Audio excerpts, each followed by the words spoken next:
Hi, I'm Steve Antunovic from the Victorian Croatian Chamber of Commerce. With me today is Ivan Glavas, partner at Worrells in Melbourne, Victoria, and we're going to talk about fear of 100,000 insolvencies. Ivan, thanks for joining me today. Thanks, Steve. Thank you for inviting me firstly to speak to the VCCC audience. If I could just point out, it's quite interesting at the environment that we're in. There's a lot of talk about insolvency and how it actually looks and what it's going to be like in the future.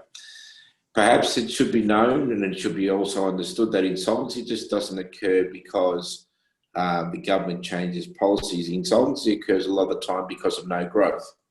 And I'll give it a bit of example. If you don't mind, I might put a picture on the screen just to give you a bit of a visual as to what things really look like in the economy. Sure. I was blessed enough to be given the opportunity to talk to a few intelligent operators in the industry, and one of them is the banking guys. They have a view that the economy will probably go pear-shaped June, July next year. When I say pear-shaped, it'll slow down. Okay, it won't become a car crash. There won't be 100,000 insolvencies. Right around the world, and I'm not just saying the Western world. I'm saying the world generally. There's been an incredibly large reduction in insolvency matters, and that's because government schemes are being pushed around. In pretty much every country on the planet, truth be known. And a good example of that is if you go to Ireland, there's been an 80% reduction in insolvency work. The US is about 75%. Australia is about 70%. And they're just the three westernised countries that we can pick. UK, very similar to Ireland. And then you start looking through Europe and those numbers are very similar. So what's happened is the government schemes are there to incentivise people to not fall into insolvency. So that's going to be the driving force moving forward. A lot of the tax authorities right around the world are also saying we'll take our foot off the throttle, which means we won't be pushing people to pay. Or if we do, it's going to take some time to do that. So I guess there's a lot of media hype, if you want to put it nicely. I'm not going to say fake news because I don't like the guy that says it, but the big picture view is there's a lot of media hype around, insolvency and how it's going to look or how the economy is going to look. Let's be frank, there is no bombs at the moment. So when we do start up, it's just going to be open the doors, get going. So I think from that perspective, it's getting the confidence of people back out there. The true term expression is when people don't go out and spend. It's a matter of driving people to spend, which means government being as intelligent as they are, and they are intelligent in Australia. They're going to drop $158 billion for the tax relief, if you want to call it that, through income tax in the near future. And that means you and I can go and buy our colour TVs and whatever we want to do. That being there, that they recognise the problems, and it's a very, very good thing that they're doing. So going back to the point of 100,000 insolvencies, unlikely. If there's anything, there's going to be a recorrection in the way we do things in life. Office space, do we need to travel as much just because we can do Zoom now? We can communicate in a way which we never thought we could or would. So I think that's where there'll be a change. Anyway. Yeah, I mean, it's interesting because I think there will be some industries that will be affected more than others, such as the hospitality, where you can't really have a cup of coffee over Zoom, or you can, but it's not the same. The odour is not there. So it's interesting that, and it's good to hear that there won't be as many, or we don't expect as many insolvencies, but there will be some increase. So when do you expect this is likely to occur, Ivan? Look, it's going to be staged. Probably the first things to consider is how much money is being put into the economy and when and how hard is it to get it. So if you look at the way it's working at the moment, there's probably a couple of things in mind. JobKeeper, JobSeeker, all these other type of programs the government's pushed through are allowing people to stay home, have some income, defer their loans, and do all these things. So probably the first pivotal date will be end of this month. So that'll be the first pivotal date, but it'll be a very small pivot. The next one will be end of December because the Christmas trade period will sort of start to decline. Yeah. January is traditionally a very slow time for anyone anyway, so I think that'll be a bit of a correction. Realistically, though, June, July next year will be the real time when we'll see some change. March will be the pre-time, if you want to call it that. So it's almost like the preliminary before the big final in June, July. So it's going to be staged, and it all comes down to the amount of money being flown or thrown around the economy. Steve, I don't know whether you can do this, but I was going to say I was going to try to share something with you. Can you give me the right to share, or if you can? Yeah, sure. Yeah, and the reason is because this is quite an impressive bunch of numbers that were put around. There you go. Thank you. So I just wanted to show you something which quite intrigued me when I first saw it. So here's a table of loans. The bottom section of this table, you'll see deferrals, and these are the loans that have been deferred by the big four banks, and that goes in the numbers. So 135,000 home loans have been deferred by the CBA. Business loans, 59,000, ANZ 108, and of course, if you continue down the bottom line, you can see how many loans they are. When you put that into perspective, there's about 500,000 loans that have been deferred for a period of time. Now, let's put that in perspective as well. Those loans are deferred for a period of time up until the time that things start to settle down. And that's the question of when that could be. The banks are actually talking June, July. They're thinking by then the economy sort of will kick back in, people go shopping, you and I will be able to have a real coffee somewhere in the city or wherever we choose. So the money starts to spin, and that's when they can start collecting. Giving a bit more perspective on that as well, APRA has relaxed the rules, so they've also said, look, we recognise there's a financial problem, that the bank's going to be potentially breaching covenants as far as their rules and obligations as a bank's concerned. So we'll give them some breathing space, and that means June, July again. So everything seems to be pointing to that, okay? The other aspect is when you look at the numbers and how they're being pushed around by government, JobSeeker and JobKeeper are the two major ones which are keeping people happy and, relatively civilised, if you want to call it that. And that's slowing down. So come January, there's going to be about a 40% drop in those numbers, and come June, July next year, it's going to be about a 70% drop, if not completely gone. That's big numbers, okay? So yeah, when you put that perspective, there will be a substantial reliance back on people to do what they need to do to live and survive.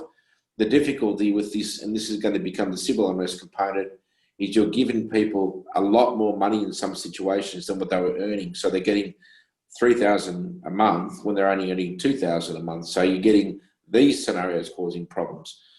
But overall, there's still expectation June, July next year. It'll run for 2 or 3 years before it really picks up. And what I mean by that is if you look at the GFC, 2008 was a GFC, 2011 was a peak insolvency period. Going back to the early 90s, 89, 90 was the recession we had to have. 92, 93 was really busy. So it takes a couple to get that right. This will be no different. And the logic is this. When the economy is doing well, there is more insolvencies just because it's driven by activity. That's the bottom line. Everyone's asleep at home, watching TV, putting it nicely. So, I mean, not us, not I, you and I are busy. So anyway, yeah, what it is. So, Ivan, it's from that. I mean, there is so much fear, which is obviously driven by the media as well. But from what you're telling us, that picture is not necessarily as bad as we are seeing in the media and also in social media, not just the news media, which is encouraging. Yeah. But I sort of wonder, I guess, as far as the businesses that do rely on. And again, I turn back to the I can't blank on it now. On the hospitality industry, I mean, there are so many businesses that are not going to survive this period. I mean, particularly when the government support starts to wane, There are the landlords who are going to go without rent, and obviously the banks will be looking to recover. And how serious is this likely to pan out over the next year, 2 years? That's a good question. Look, hospitality and anything in the service industry will suffer for a period of time. That everybody knows it. I think the government's recognised the need to actually point more money in that area. I think there's going to be an incredibly large correction in the restaurant and cafe industry, just because there's way too many of them anyway. I think there's going to be a large correction in the entertainment industry, as in live music scene, particularly in Melbourne. Interestingly, the government's giving them $13 million just to survive, but it's a $1.7 billion business, so it's not enough to even pay the car fare. But anyway, they're doing what they're doing, so that's what they are, proposing to help. Putting it nicely, Steve, there's going to be a substantial correction. A lot of people won't move because of the finance; they'll move because of the mental health. One thing that has really become quite prominent here is people don't want the strain. They just, enough's enough. I don't need this anymore. Shut the door, go do something else, which usually means they take time out, and 2 or 3 years from now they'll start again because they like the cafe environment. I guess the aspect to all that is how quick will we be out there, or be entitled to go into those places. If we can choose the model that's happening in Queensland, South Australia and New South Wales now, I suspect within 12 months we'll be allowed to do a lot. In other words, it'll be almost 80% capacity. I think the government will recognise, be it without a virus, without a vaccine, they'll be able to quarantine quicker. In other words, they'll have cells and pods that'll be able to sort out a viral grouping, if you want to call it that, quicker than what we do now. So they're learning experiences, which means those environments like hospitality will improve a lot more than they are now. Landlords, very interesting point. You give a kid a toy and you take it away and it starts to cry, and that's exactly like staff. You've given them an opportunity to work 5 days a week at home. You can't take that toy away anymore. So some of them will want to come back through, assuming 2 or 3 days a week, which might be the firm requirement, but it's never going to be 5 days. And it's just lifestyle. If the technology is working, why wouldn't they? Productivity is a big issue. So when you put that into perspective, I think you'll find there's going to be less tenancy in the cities and the major townships, just simply because you don't need the space, which either means a reduction in rent, reduction in value of property, or incentives. I think it's going to be driven by more incentives. In other words, incentivize people to come, reduce the rate of rent, and that's just how it's going to be for a while. Which raises the question as to construction. Is there going to be as much construction in the city in high rises? If they continue with the population growth that they had before, yes. Otherwise, no. One thing we do, we sort of baffle ourselves as to what's going to happen is there was an average of 70,000 people coming into Australia, which really drove the economy for a long time and its growth pattern. Once you start having an argument with some of your local, countries, let's pick China, where 40,000 people come every year to study, it's not necessarily going to help much. So that, I think, will be one of the reasons why landlords themselves will have to be more conservative in their negotiations. They're more willing to take some sort of a flexible deal. So yes, there will be industry, Steve. Let's be honest. There's going to be industries like the aeronautical industry. There's going to be anything that's got to do with transport, where people can use technology. It'll be questioned. There will be an effect. Travel, I think, will be still popular. Tourism is going to be more local. So what we lost in international travellers is going to become more local tourism. So they'll actually create a boom in its own right. Typical Australians will probably have longer holidays locally, which is good. Mind you, how much can you see of Queensland before you get bored? But that's another story. So yeah, to answer your question, it's changing, but no one really knows until something else comes along and changes it, if that makes any sense. So yeah. The landlord structure might be more, you might find more WeWork type environments in the city. where you've got shared spaces and other type of services that you ordinarily wouldn't accept or use. But why wouldn't you? If it's costing you 60 or 70% of normal rent and you can scale it up and down as you need it, that's great. That's really good. So, Yeah. Ivan, would it be fair to say that it's not unusual for failures to create investment opportunities? So when we're talking about potential business failures over the coming years, are there any particular industries that you would say are worthwhile considering in this environment?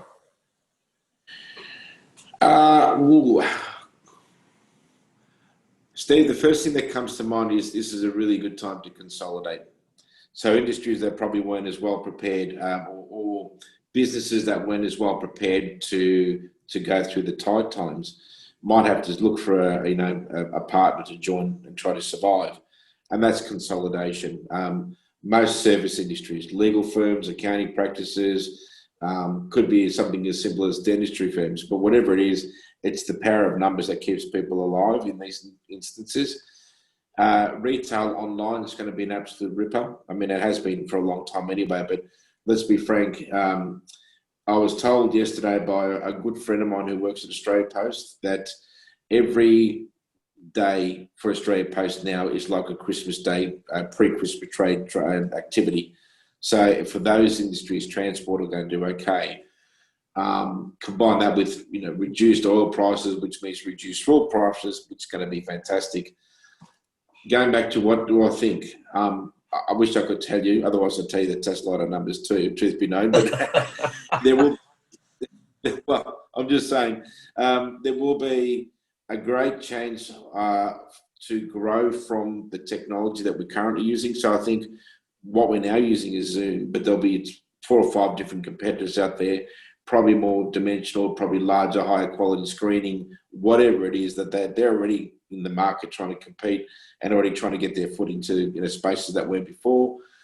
Wouldn't be surprised if we start seeing super technology once the computer chips and the 5G kicks in, which is your holograms and all this other bizarre, which was all Star Wars type theory. That could become really practical. Who knows? But I know it's been talked about for a little while.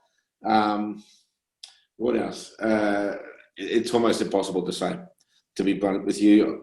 Industries that you would have thought have gone backwards are going forwards. Car industry, luxury car industry in particular, has done incredibly well. Why? Because you can't travel overseas, so you spend all your holiday money on luxury cars, believe it or not. Renovations, the government's dropping $25,000 per person if they do a reno, $125,000 and above, or a new place, limited to a certain amount. Now, that's obviously driving growth in construction again, which everyone thought was going to fall. So where would you put your money? I have no idea. Stock market. Well, the stock market's an interesting one. Australian stock market is going to be fairly flat for a while. But then again, and I think that's driven by the fact that ours is really an export-driven economy, if you want to call it that. What local technologies would work? Well, there have to be some sort of innovative technologies, be it batteries or something of that type. But that's my thinking. There isn't one specific environment of what you said. There's nothing that says go there. It's really hard to pick. It's particularly in Australia. If you go to the US, it's just put the money in the stock market, go to the tech stocks and get 80% return from Apple, and who cares? That seems to be the go, but you can't do that here. It doesn't have the same feel. And particularly when you're having a fight with your biggest trading partner, which is stupid. In China, of course, we're talking about. They are 31% of our export market. Why would you be punching them on? So anyway, it is what it is. Yeah. I had to ask the question that amongst all the doom and gloom, I thought there always are some opportunities. So thanks for answering that, Ivan. I know it's a tough one to answer. Oh, it's a tough one. But look, consolidation is going to be the one that seems to stick out the most. Private funding seems to be a popular one because the banks are not traditionally going to lend. So therefore, people are investing money to private funds or mezzanine lenders where they will lend. Higher risk, higher return. Yep. But yeah, let's be frank, it's going to be something which is a consequence of the effect, meaning local tourism probably will increase in places like Queensland, which has been suffering for a long time, because people travel overseas for their holidays, but now they can't. And they probably, or if they do, it's going to be much harder to do it because of the restrictions going in and out, the 14-day isolations and the other stuff, so to speak. But yeah, anyway. Yeah. Ivan, another general question that comes to mind, the economic impact on not just Victoria but Australia, with so many people not being able to work, and I would guess there will be a larger percentage of people out of work over the coming few years. How do you see that environment? How do you see the government managing this? Because they can't all go to, they will all go to Centrelink. I mean, it's going to have to continue, but is public unrest, potential of public unrest, a silly thought? No, I don't think it is, Steve. I think if you look at the US as an example, that civil unrest is driven by the Black Lives Matter movement, but also by the fact that people are frustrated by not having jobs, and in some places they're talking 25% job loss. Europe's no different. What do I think do different here? Well, there's one thing that I guess drives the Australian government when it comes to growth, and that is if we can educate people into places, then of course things will be all right. They did that with the transport industry, so they did it with the cars, where several thousand, manufacturers were going to be without work, and they gave them TAFE courses and they got them into other industries. There will be a lot of civil work going on around Australia because of this. In other words, the government will dump megabucks into new freeways, new tunnels, new bridges, new roads, new infrastructure. I wouldn't be surprised if they places like Melbourne adopt the philosophy of Tokyo, where they'll have central hubs, as they are trying to do anyway. When you think about Geelong, it'll be Geelong, Frankston, Dandenong, CBD, might be Ringwood, where they'll do this infrastructural build, which will mean they will create work, which means you'll need more civil workers, which means you'll need to educate them, and that's what I think the government's really focusing on. There's a paper done by a woman, Attorney General Kay Carnell, a small business commissioner. I think she's works in that department, and the commentary around that was we need to get people working as quickly as possible, and if that means we need to educate them, then we'll do that. You can see how quick they moved when they had the issues with Virgin and Qantas as far as ground staff not being able to do anything. Well, within months they were, not even within weeks, they were working for Coles doing deliveries, or Australia Post doing things. So there was a lot of transition to move quickly, and I think that's the way they're thinking at the moment. They recognise that we're on a cusp of potentially using innovation, so be it through new technology, be it battery power, or be it through solar, or whatever they're proposing.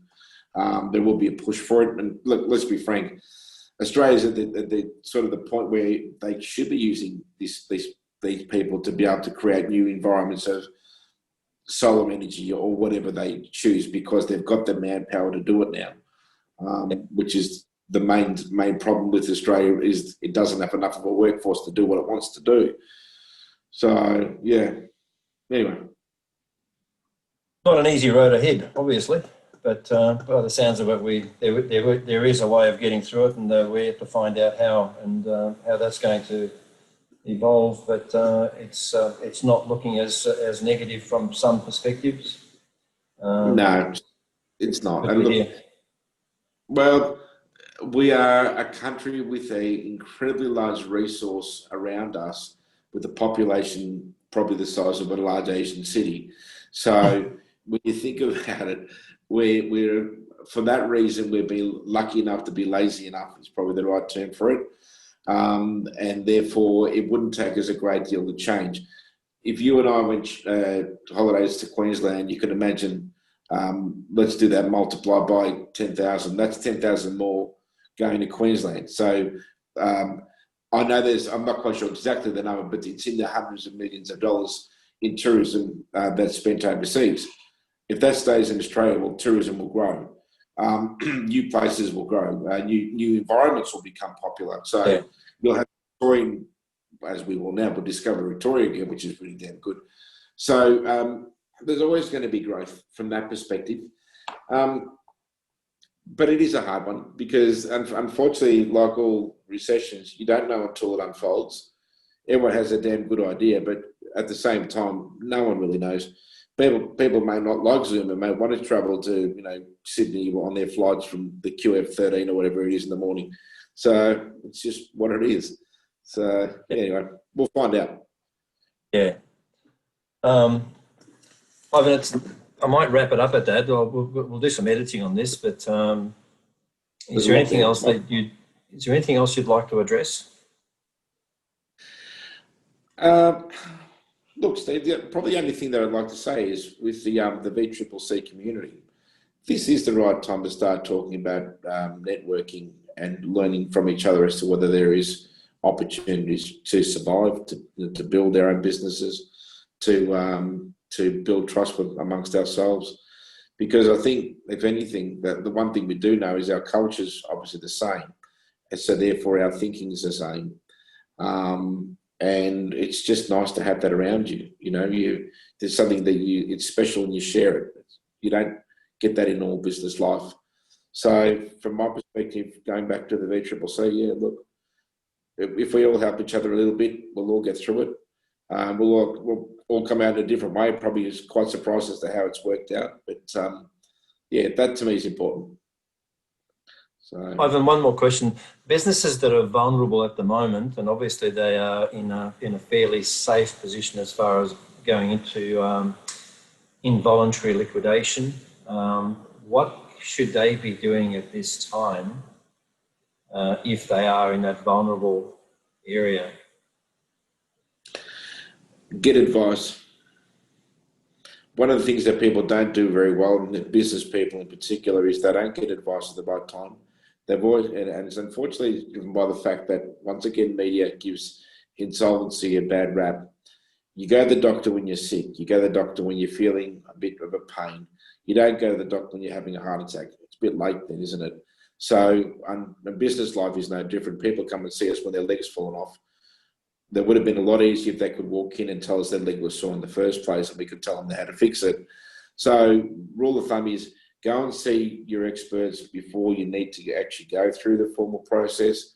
You'll find that you'll never need to go through that process. And the rule of thumb is, we actually have it as Worrells, 70% of the people that walk through our door at the right time will never ever see an insolvency event, because we'll tell them, fix this, don't do this, worry about this, look at these things. And the reason why we can say it is because we see it so often, we can almost identically say that's the same symptom as that 200 other people had. Get rid of that symptom and you'll be okay. And that's how they survive. But that's, unfortunately, it's not easy to explain that to people because, no one wants to go see the optometrist or the proctologist or whatever they fear. But that's their job. So. Yeah. So we didn't cover this at the beginning, Ivan, but in light of the question that you've just answered, could you tell us a little bit about Worrells, please? Yeah, sure. Worrells is a firm that's been around for about almost 49 years, not quite 50 yet. It started off as a little practice in Queensland, in Brisbane, by a gentleman called Ivan Worrell, who has a wicked sense of humour and a very sharp-minded gentleman. He was so bored he climbed base camp 15 times. That's the type of guy he is. And for those of you who don't know much about base camp, well, it's incredibly hard to get to a level of 5 or 6 kilometres up in the air on the foots of Mount Everest. So he was always driven.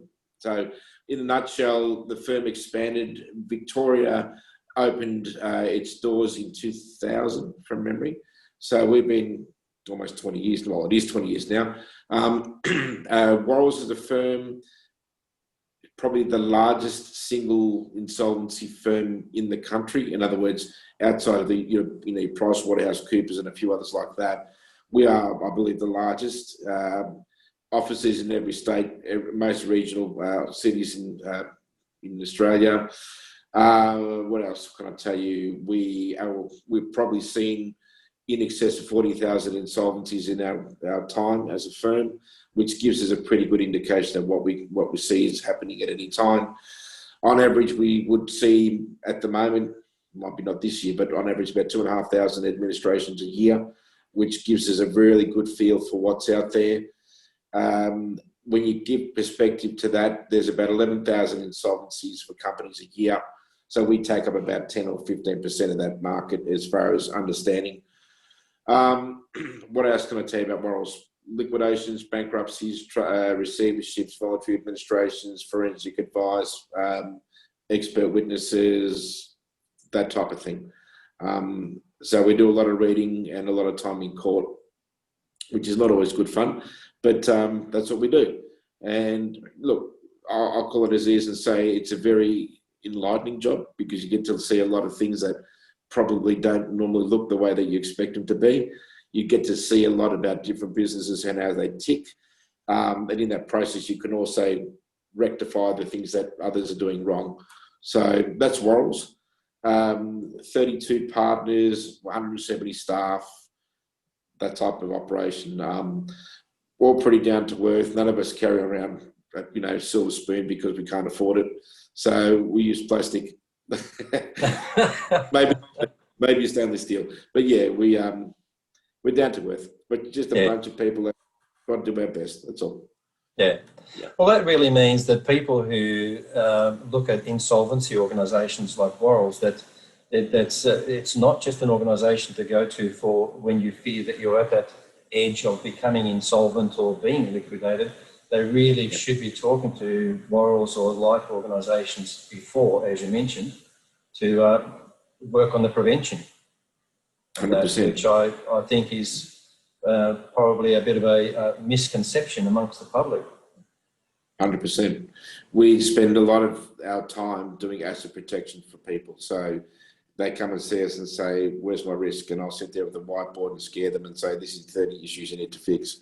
Or structure themselves to make sure they don't have financial problems in the future, or protect their position. So if something was to go wrong, how you can protect the growth of the business. So as a firm, everyone has a specialty, but more importantly, it's we can fix the problem before there is a problem, because we know that where the problems will arise, because it's a repeat problem, if that makes any sense. So yeah, very much so. Yeah, that's great. Fantastic. All right. Ivan, look, thanks very much for joining us today. It's been a really great and insightful conversation. So from the Victorian Croatian Chamber of Commerce, thank you very much for joining me. Look forward to speaking to you again soon. No worries, Steve. Well, all the best, and we'll be in touch. Take care.